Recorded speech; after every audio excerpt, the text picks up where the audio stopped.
Welcome to the Lost Signals Discusses Film and TV. Using the revolutionary Manzur-Amosi Thurlow scale, or MOTS, we scrupulously review these art forms with an emphasis on narrative structure. Join us for another entertaining episode.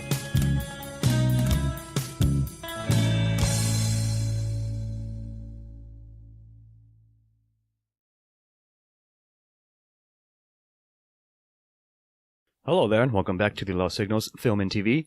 I, of course, remain Scott Thurlow, and here tonight with Jonathan Ian Manzer. Whitey is not on the moon. It's right here in the recording studio. Yes, exactly. And Stephen Amosi. How you doing? Yes, and perhaps you may have gathered that we're discussing First Man tonight, which we've seen, some of us recently, some of us a little bit a while ago. But regardless, it was supposed to be, it had some Oscar buzz around it. I'm not sure, not so much anymore, but the point is we were originally thinking of sort of getting ahead of the game to cover Oscar movies, so we saw this one. So I will go to the logline real quick. If anyone gets it, I'm just going to go with, hey, who wrote The Moon Rules on the Moon with a shoe?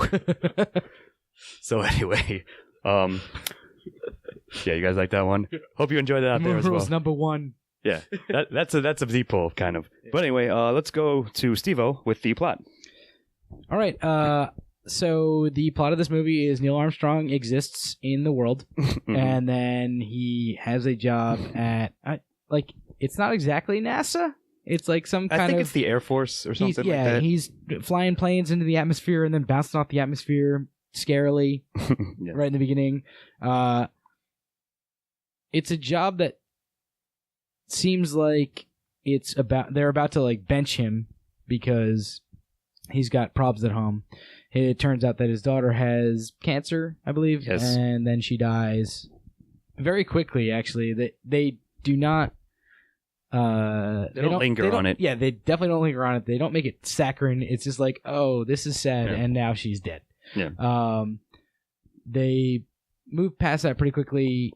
It affects him for the rest of the movie, but it's not like this super emotional debilitating movie. or anything. Yeah, exactly. Yeah. So he decides that since they're about to bench him there, he goes to NASA, is trying to get into the space program. They choose him for the space program.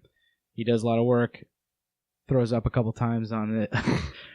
What's that? The carnival ride that you spin around? Really, yeah, like a glorified gravitron. Yeah, I mean it's the weightless training thing. Exactly. Anyway, and then history happens. Basically, he goes. Spoiler alert: Neil Armstrong gets to the moon, and Whitey gets to the moon. That's basically the plot of this. It's more of a character study in how understated Neil Armstrong was, and at least as portrayed in his film. Yeah, Ian, I think you're going to go into this a little bit more, but like they kind of brush over Buzz Aldrin, which.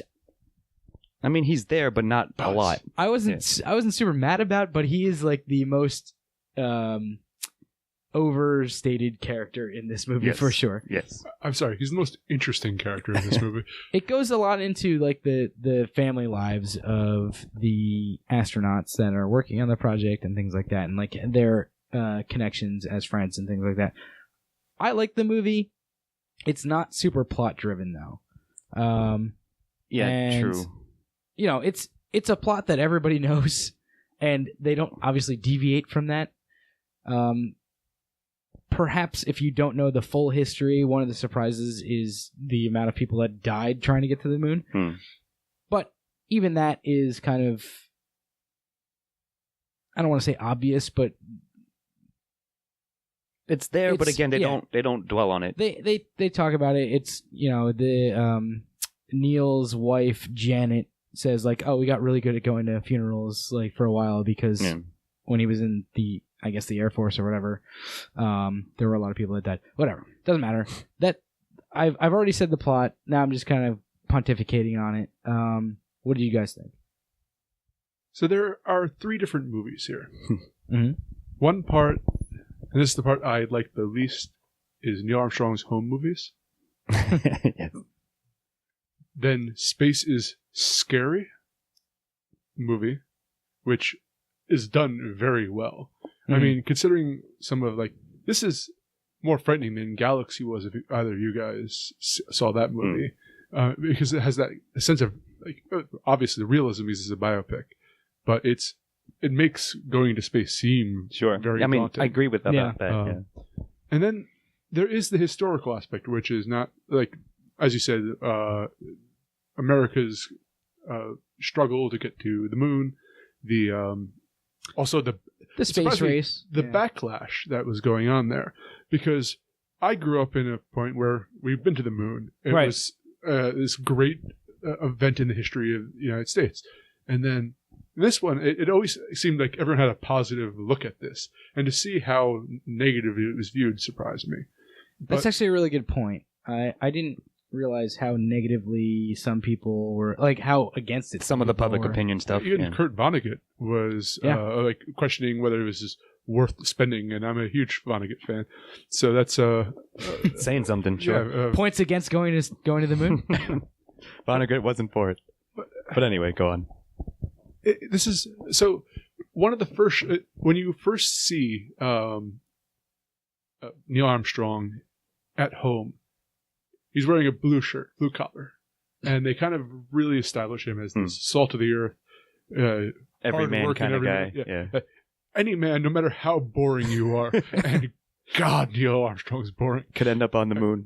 Can make it there by just sheer determination. It's very Marco Rubio, oddly enough, had a lot of saying this is not pro-America enough. This is idealism of America, that hard work, American dream. If you put your mind to something, you can make it there. And he's very driven, and I don't know if it makes a great movie, but it's interesting historically.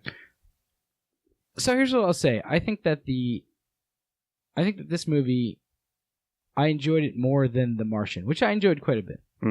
The Martian was another pro NASA, let's go to space type of movie, as I think this one is kind of aiming to be. For sure it is, yeah. And I think that this does a better job of grounding it in in reality, because it's a true tale. Well, yeah, I don't know what the exact wording is. Obviously The Martian is fake and made up, and this is real, but they tried to just like the moon landing. They tried to make The Martian a commercial for NASA, and this was more of a let's talk about Neil Armstrong's life and things like that. This stripped the glamour from it. Yeah, and I don't know if I want that. Does that make for interesting tale? You're saying, yeah, I see what you mean. So if we're talking about scores, I'm looking at a very strong 2. Just not quite I liked a lot of what was contained therein, and maybe a lot of it goes to style. So I'll speak maybe a bit more about that when we get to it. But I think plot wise, yeah, here's the rise and career of Neil Armstrong. Yes, very nice. Thank you. There's nothing bad about it. It's not a bad movie by any means. And we're about to parse out some other aspects. But I just think plot-wise, narratively, it's a perfectly fine, strong 2. Definitely not a 1, but I don't think it's strong enough for a 3 for me. While there's nothing particularly wrong with it, it's just to me, this is what happened in history. So here's the dramatization, if you will, of it. But they had to obviously follow the facts that happened. So therefore, that's what you get to see, and that's fine. But it's just fine, essentially. I think I'm with you on a strong 2. For plot. What do you think? A middle of the road 2, but still basically a 2. All right, because again, you're right. You can't. Right. What are you gonna do? It's a well structured movie. It's just I don't know. There's something to me that narratively this isn't. It's half a History Channel discussion, but even History Channel develops a narrative over this. This is just kind of, oddly enough, a rote fact. It's come on, this has it's a biopic and all, but that's why I'm just saying that's why I'm giving it a pretty strong. Perhaps it's Neil Armstrong, the fact that maybe it's him. Almost nothing affected him, or at least he didn't allow anyone to see it. Well, even the audience. I think that's kind of the point. Is you were supposed to see his struggle with himself, and you're supposed to pull from that as an audience member, they're going to not ever let him say what's really bothering him. But you know what's bothering him from what's going on in the movie. Right? Sure, I mean, it's clear enough, yes, and all. But I'm saying, is that like perfectly interesting? Like, no, I'm going to give it a 2. I think we all give it a 2. Exactly. So like, it's not going to change the scores, but that's my argument. All right, yeah, I see what you mean. But so I think we've closed the book on plot. So how about tell us about themes, E? Interesting. So you mentioned earlier pro-NASA, and it's weirdly pro-NASA because it's retrospective. I don't think anyone watches this film as inspired to. It's not. Again, it's not in a sense the pro-military thing that Martian was, Right. which was come join NASA and go to the Mars. Let's get Space Force going. This is like we at NASA have a very difficult job. Yeah. And I liked it. I liked it a lot. It was very. It's not inspiring. Is not the right word. It's daunting looking at what they had to face. But it's isolating at the same time, and not in the way of going to the moon is isolating, but in the sense of, wow, I could never do this. It's for people smarter than I am to take care of this. Where Martian felt anyone could go into space. anyone could be Matt Damon. Yeah. Matt Damon. Mm-hmm. But yeah, but again, they do also. It's unglamorized look at this whole the whole endeavor space thing, and I don't know, I'm going to give it a 1 overall, but this is a look. It feels like a very accurate look at Neil Armstrong and what he went through. And beyond that, I don't know if it had much deeper things to say, but maybe I'm wrong. Yeah, man. No, I mean, I don't think you're wrong, or at least I can't pick out anything that beyond what you just said. But what you covered, I think the film itself addressed fairly well, like decently enough. I had no problem with it. Yeah, it's again, like you might say, like it's sort of a nostalgia-ish kind of grab because, like, remember when we went to the moon? Wasn't that fucking awesome? Wasn't it so great? And look at all, like you said, look at all the work and the blood, sweat, and tears that went into doing that. Sure, and it's like kind of inspiring, but that's the story of how we got to the moon. So it's all again fine, nothing wrong with it whatsoever, but nothing really stand out per se either. Like it's not like trying to say anything, I would say, like, controversial, really. Like, again, given the material, I don't know what they could have tried to, if they wanted to, even, with this film. So I think, yeah, like, it deserves a fine enough 1 for, like, the obvious themes that were contained, but there's not much beyond that. May I jump in for 1 second? That's all I have to say, really. So I brought this up earlier that they portrayed Neil Armstrong as the salt of the earth, everyman character. But they also, in a way, they also portrayed him as a Gary Stu type character, which no matter what he faced, no matter the difficulty, and again, yes, this happened to him, and he overcame it. It's a weird kind of tug that they're working with here. I see what you mean as well, but I still think I'm sticking with a solid enough 1 on that front. What do you think, Steve? So, I have a couple things to not necessarily, well, maybe rebut to an extent, but when you say it's unglamorized, I'm not sure I entirely agree with that. So, like, before they get to the moon, I would probably agree with that. Mm-hmm. But that entire scene on the moon is, like, the most incredible shots. Yeah, but that's a lot of style, I would say, not themes. But that's glamorizing getting to the moon. You like, can't glamorize the moon. There's nothing there. They did the best they could. Damien Chazelle just glamorized the motherfucking moon, all right? Man. Sure.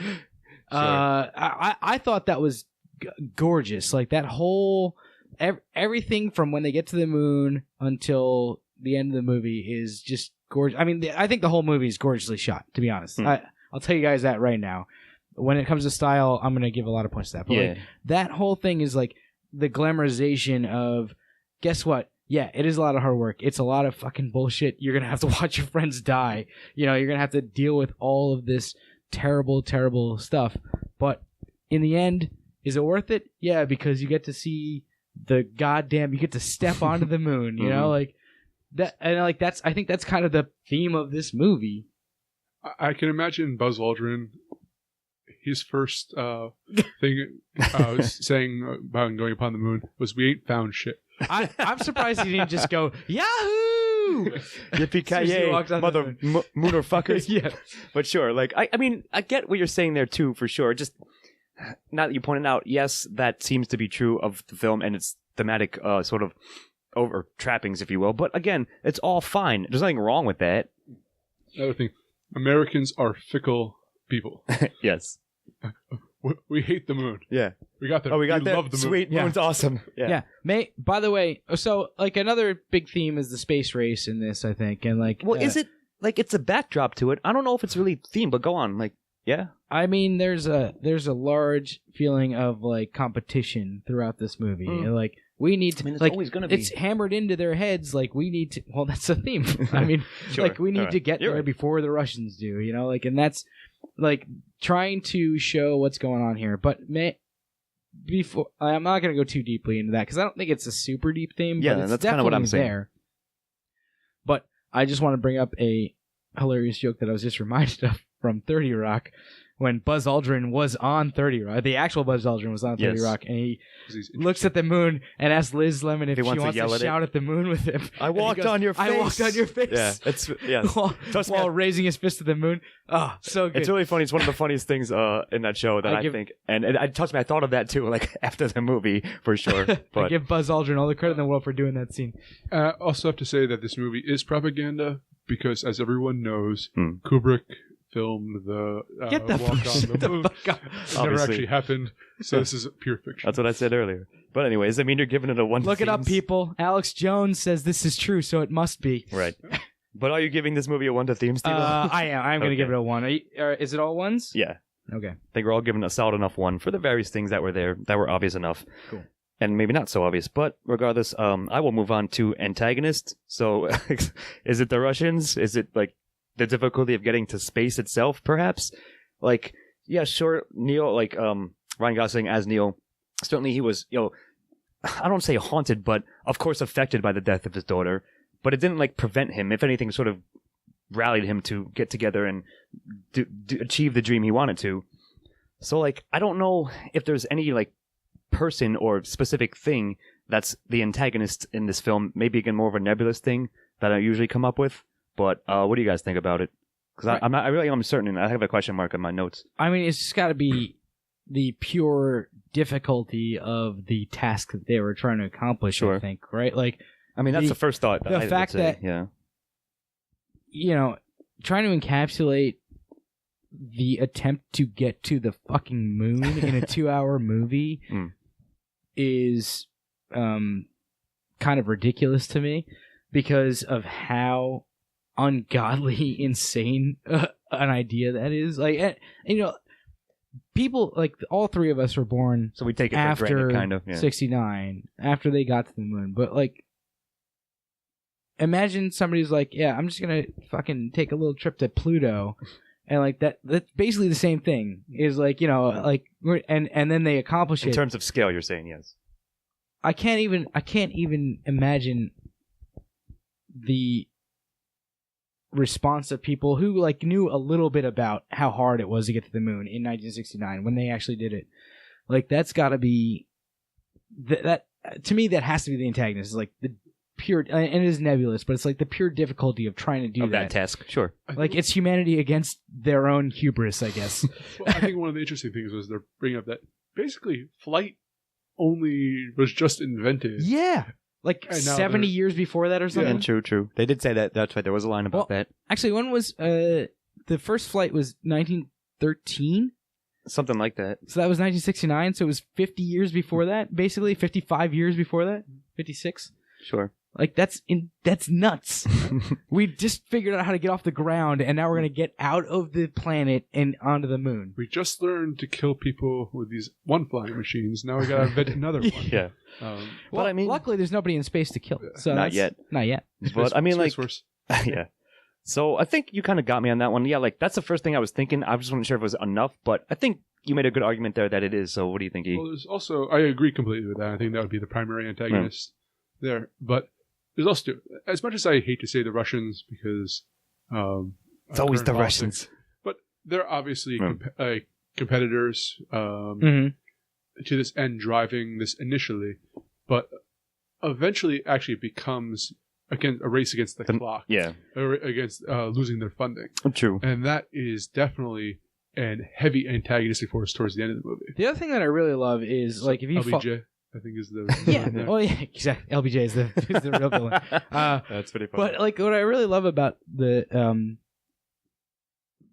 attempt to get to the moon is like eventually, you know, if you follow this past what happens in this movie, the Americans and the Russians, one of the few things we agree on these days is like, hey, let's figure out what's going on in the ISS, like the International Space Station. So like this race to the moon, I feel like kind of formed a bond between America and Russia, and like one of the few things that still is, even though we're perhaps, you know, I don't want to get too deep into current politics, but like there's an obvious antagonism going on between America and Russia right now. Space race. And like the fact that it's not even a race anymore. It's like, hey, like so there was a failed launch recently. I don't know if you guys saw this. Yeah, I did. There was a failed launch recently, and it was an American and a Russian who were going up to the space station together, and they had to bail out, and they survived, luckily. But like, you know, the fucking shuttle, the rocket crashed.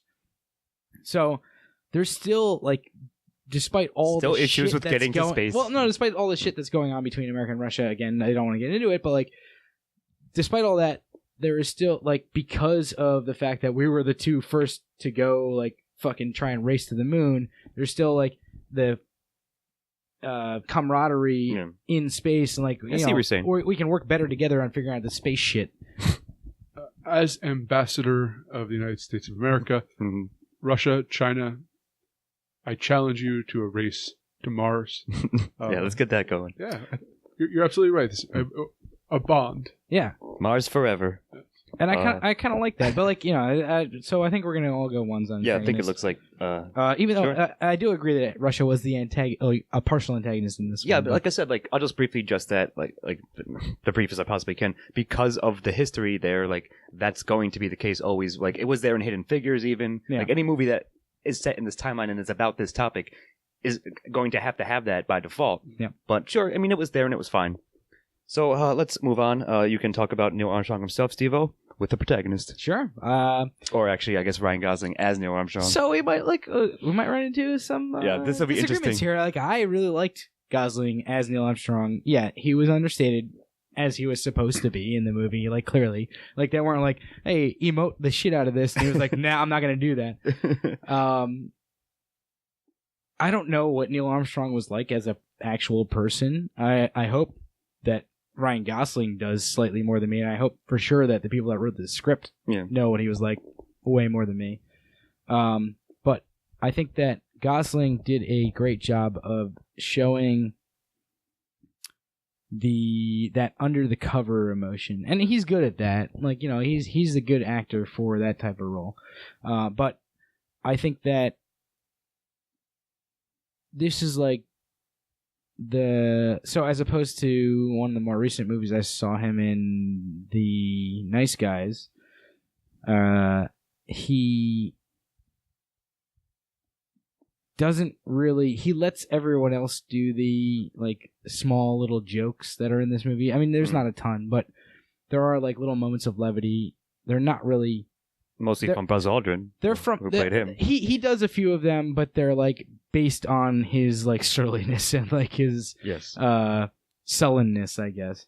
Whereas in The Nice Guys, he's just like he's kind of a joke himself, right? Like, so I think that in this movie he plays kind of a different character than he usually plays, which is an argument to something that you were just gonna say, because of the way that he plays it. He plays it more as like the straight man who you're laughing at, as opposed to the guy that you're laughing at his jokes, right? So that's I think that's kind of a different mode for an actor, and I think that he does a good job in this as showing, hopefully, kind of what Neil Armstrong was like, and I like his performance. I'll say that. You go, Eddie. I can only base this off of his performance because I, like you, have only very surface knowledge of Neil Armstrong. I might have only seen him in that footage of him on the moon. I don't know if Ryan Gosling anymore is a good actor.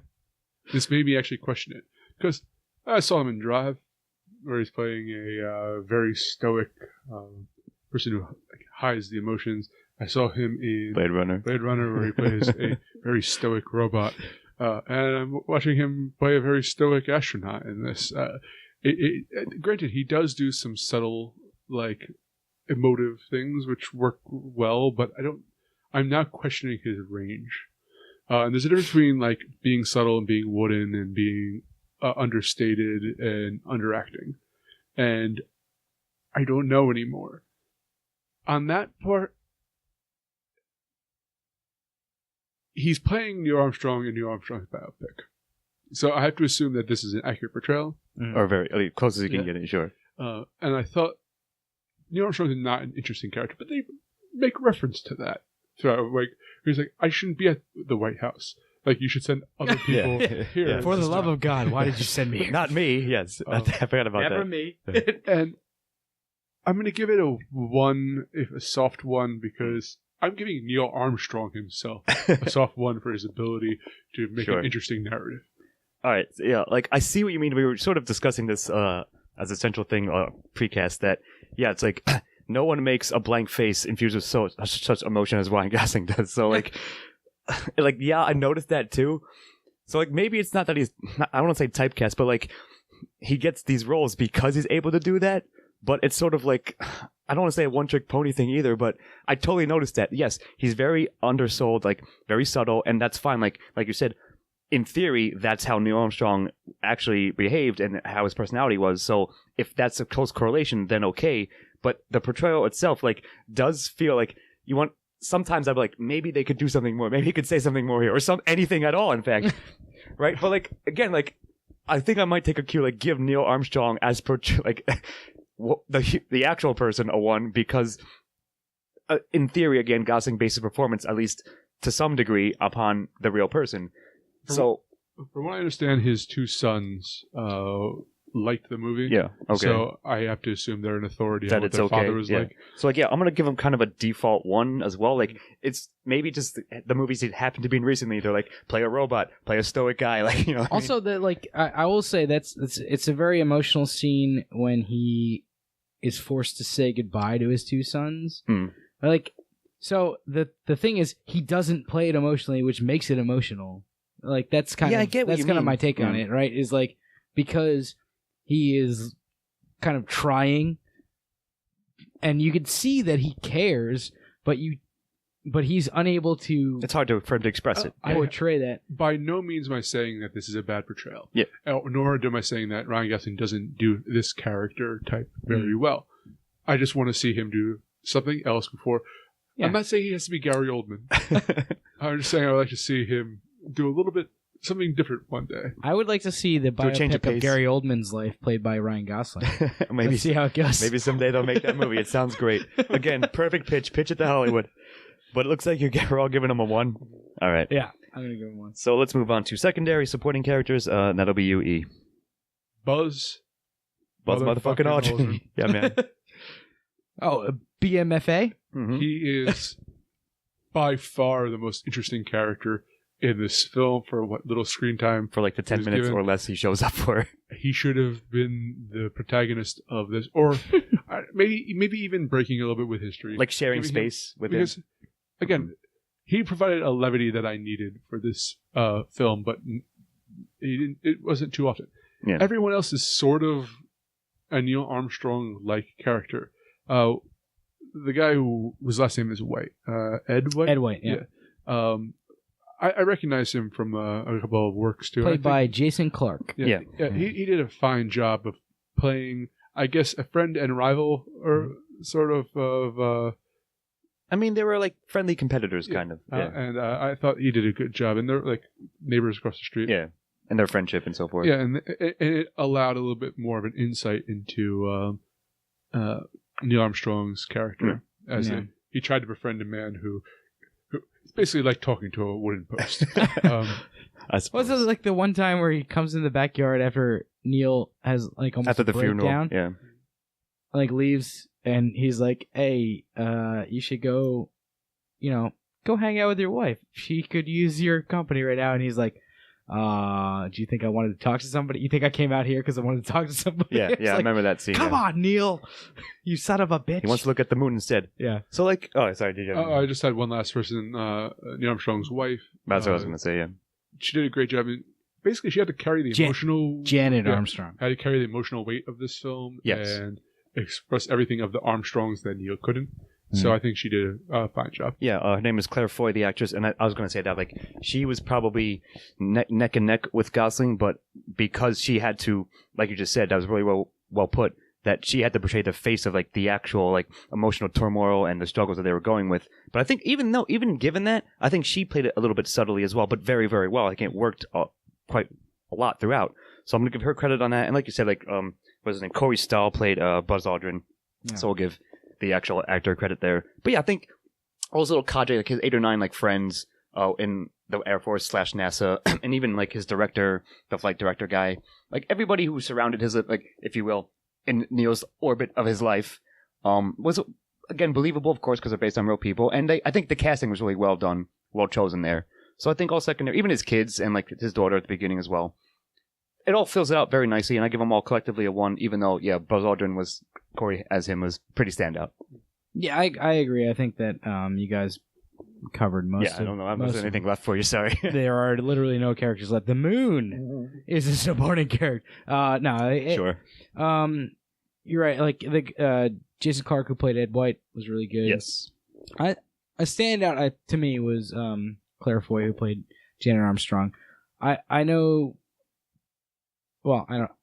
I think that she did a great job of being that type of like, I can never really let my emotions show. So like, they had a scene where she goes and like comforts the neighbor who had just lost her husband, and like she's just losing her shit and like just throwing stuff into the trunk of the car or whatever she was doing, and she walks over and is like, kind of, hey, let's get you back inside, and that's kind of the scene that's like, oh, this is like the extent of losing your shit for like one of these astronaut wives, right? And she kind of like, it does a good job of showing her talking her stuff out with her husband in private. Yeah, but true. In public being very much the, I don't know. I want to say debutante, but I don't think that's the right word. Like the like very good face of the marriage, you know. Like she has to deal with, when she thinks her husband might be dead, she has to go deal with the press and like say, all right, I don't know, like we'll see, like whatever's going on. And I think she does a good job of playing that role. Oh, I have one more thing I want to say. I forget which Armstrong son this is, but the one with the 1,000-yard stare. If you remember that scene. Yes, I do actually. Yeah, that's right. Wow, that was an unnerving look that kid can give. Yeah. And he's got a bright future. Yeah, so credit on that. He's learning from Gosling. He's learning from the best. But no, yeah, so I think we're all giving him collectively a 1. So that'll bring me to dialogue. So I don't know if I have a lot to say. Like, it was perfectly fine. Like, I don't know. Like, I assume they, of course, took a couple of liberties. But for the most part, like, of course, they have the famous line when he gets in the moon. Like, they have to have that there because everyone knows that was a public thing. Yeah. But I think, like, it was all very believable. Like, their home life, like you guys were just talking about. And when they had to face the press, and when Neil's talking to, again, trying to convince them to do this and that, when they're doing the experiments or running, like, the tests and stuff in NASA. So, like, I don't know if anything was really standout. There might be one scene, but which might bleed over to style a bit. Mm-hmm. But I think overall, I can't, like, say it sucked by any means, or it was grating or annoying or even cringeworthy. Like, it was the things that people had to be saying. And yeah, there was a couple of moments of levity, like you said, mostly provided by Buzz. But I can't really, like, think of anything memorable that stuck with me, but I think it's perfectly serviceable for what it needed to be. So I might just default to a 1, give it, like, a fine, acceptable 1, and not really, like, I can't really speak at length about it other than that, unless you guys got something. I agree with you on that, except I'm going to give it a 0 because I don't, and this is unfair of me, but I don't think this movie deserves a 9. Okay. And I could either go 1 and 0. It's kind of a coin flip to me. Yeah. Fair enough. Put the 0 here. That's fair. What do you think, Steve? All right. I mean, I can see that. Like, dialogue is perhaps the one that you could give that to. Certainly over, that could lose points. Yeah. Like style, you can't give a 0-2 in this movie. I don't think. But for me, give it a shot. For me, I'm in your camp, Scott. It's not the most compelling dialogue in the world, but also it's a biopic. Like I'm not expecting exactly. It doesn't sparkle, we'll say, but it does its I'm not fucking expecting job, like so. like these brilliant lines that I'm going to remember forever. What I'm expecting is the dialogue to ring true and give words to the story that's being told, and that's what it does. So I'm going to give it a 1, and that's probably where I'll leave it. I don't have much to say about that. Exactly. Like, there's not much to say about it, I would say. It's good. It's fine. It's not cringeworthy at all, and I'm going to give it a 1. Yeah. All right, so continue on, actually, Steve-O. Speaking of, with style. Style on First Man, I think, is one of the strongest points. Agreed. I really like what Damien Chazelle does with the camera in terms of, like, in his, directorial capacity. Yes. I think that he's really figuring out what he needs to do more and more with each movie that he does. And, that's a good point. He had La La Land and Whiplash and now First Man. And I like that he's gotten out of his comfort zone a little bit with this movie and, like, kind of shot for the... Okay. I'm not going to say shot for the moon. I just said shot for the moon. He shot for the moon. Just run with it. Gotta own it. God damn it. Now, did he Ed White it, or did he Neil Armstrong it? Little both. Ooh, I think it's like he Buzz Aldrin it. Yeah. He wasn't the first man on the moon, but he got there. But like, I thought that the style was great. The cinematography, the moon shots were amazing. Yes, anything in space, I'll say. There were some amazing shots on Earth in that little community that they had. There was a shot like through like the trees and in the mist and like the fog at night, like a night shot that I literally. So I saw this movie 2 weeks ago, Scott? Something like that. Like something like that, and that was a scene that I told myself while I was watching it, remember this when you're doing the when you're doing the review. And like I thought I was in the review that night, but like that's still a scene that sticks in my memory. Sure. I thought that the sound design was really good in it. And I guess that's all I'll say for now.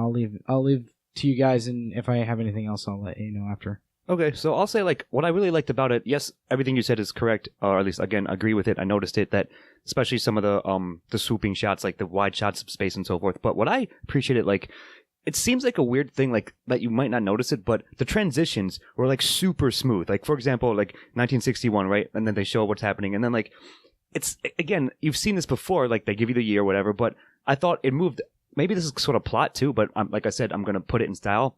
It moved along very, very nicely so that, like, you knew what year you were, what was happening, and all the surrounding circumstances.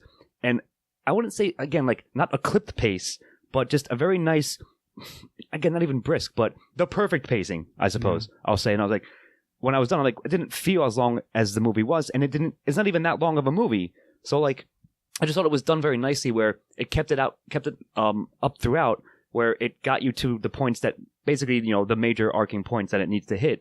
But in a very, very smooth and sort of subtly done way, like a sort of similar to what we said about the acting. So I just noticed that about the style. And there's one other scene that I think I might leave for E to speak about since he referenced it in his opening little line. But I thought that was cool too. So yeah, I think it all really works. Like you said, Steve-O, Damien Chazelle sort of stepped out of his, what he was known for previously, and I think did a really good job with the cinematography and so forth of this film. Yeah, to mention what you were talking about, it was actually, because I really thought this picked up about halfway through. Yeah, I kind of agree with that too. But towards the end, when they start really showing the backlash against the poet in Washington D.C. and like, I thought that it handled it because it took a completely different direction without feeling like it was immersive. Yeah, like breaking. Yeah, exactly. Yeah. Without messing with your immersion. There. And so that was it. But I also want to say that a lot of the challenges that they face going to space, and especially what happened, the problems that occur while they're doing things, are very technical, are very difficult to really understand. Yeah, and I thought he handled visually that's a good these point. challenges to make you actually feel that sense of panic and sense of danger, and also grounding it into reality, unlike a couple of other space movies who fake kind of a like Martian had some things that weren't scientific. Yeah. This all feels very. What did you real. think of the chalkboard scene? I really like that one where they showed how. Yeah, I thought it was pretty good. Like, Yes, and then the guy. I love it at the end. And then he fixes it. Yeah. Like again, it all is very accessible and handled very well. I give you credit for that. Yep, for sure. Completely agree. Got anything else to add, Steve-O? No, I think Right. I think that we covered a lot of it, and Looks like it's ones all around. I'm though. sure we're missing something, but yeah. No, I think we covered the big main things that we noticed, and like we said, it was very well done. And if we didn't, challenge us in comment section. Yeah, please let us know. Ship it out there. All right, so bring us to recommendation. Ian, do you recommend First Man? I do. I think it was a well done movie. Not the best one I've seen this year. As the space movies, I don't know. It's not even the best space movie out there, I think. But if you're interested in space travel, I think this is one of the more honest portrayals. And yeah, I'm going to give it a tepid recommendation. But yeah, if watch it in theaters, because there's some shots that you should actually see, like on the widescreen there. So I saw this in at Manville Theater. Shout out, go check it out. It's a good local theater. They just redid their whole theater. There's awesome seats, whatever. But they have Atmos theaters, which are those super surround sound. Like they have speakers that like are every 10 feet throughout the theater, and it's just like massive surround sound. It's a really good effect. Yeah. Immersive experience, I guess, in terms of, and at least in terms of the sound. And it was really cool to watch it in that environment. But I think that it's a good movie to watch regardless. I think it'll be enjoyable even on a small screen. But in that, like, when you have that going on, I think it's really cool. Sure, it's almost like it adds something. It's almost IMAX-ish, and like one of those like science movies that like the science documentaries that they put out on IMAX that were like, this is all the really cool shit that you can do with IMAX. But go check it out. It's a good movie. I think Gosling does a good job. I think everybody else does also a good job, and I think Damien Chazelle, the director, is really trying to get a grip on his style, and he's starting to branch out a little bit, which I'm excited about. I hope to see something else interesting from him in the future. I'll definitely see more work from him. And yeah, I do recommend First Man. It's damn solid enough, and like while not maybe as heavily an Oscar like buzzworthy film at this point, it's still well done. We're not sure, right? But so from what I understand, sorry for interrupting you in this, it's still amongst like critics and all that, still just didn't make a lot of money, and that might affect its. That's the only thing that's really holding it back. It's on the bubble. All right, sure. But even so, like whether it makes it or not, it's sort of this is moot because it's like I said, it's a damn good film, and yeah, worth a watch. I can't like not recommend it, so I'm gonna indeed give it a 1 to recommendation, which I think we all have. And with that, I will. Does anyone have any actually final thoughts on recommendation? All right, well. I'll move on to the scores. The breakdown is Steve and I. We have given it an 9, and Ian, you gave it an 8, so it's an 8.6, I believe. If I've done the math correctly on that. So if that's accurate, I believe that's pretty high. Like that's probably about right. It's not a perfect film, but it is damn good for what it is, and especially like we said, because it is based on it's basically a biopic, historical biopic. But I think they did a good job with the material, and everybody, like you said, Steve-O, handled it pretty well and portrayed it very nicely. Yeah. I think that's a good Way to say it. Yep. I don't have much more to add. I think that will do it for our First Man review for tonight. I, of course, I'm going to be the 30th man on the moon, as Scott Thurlow, and I've been here with Jonathan Edenmanzer. Mars Forever. Mm-hmm. Mars Forever, of course. And Stephen Amosi. You have a good night, y'all. And we'll see you next time.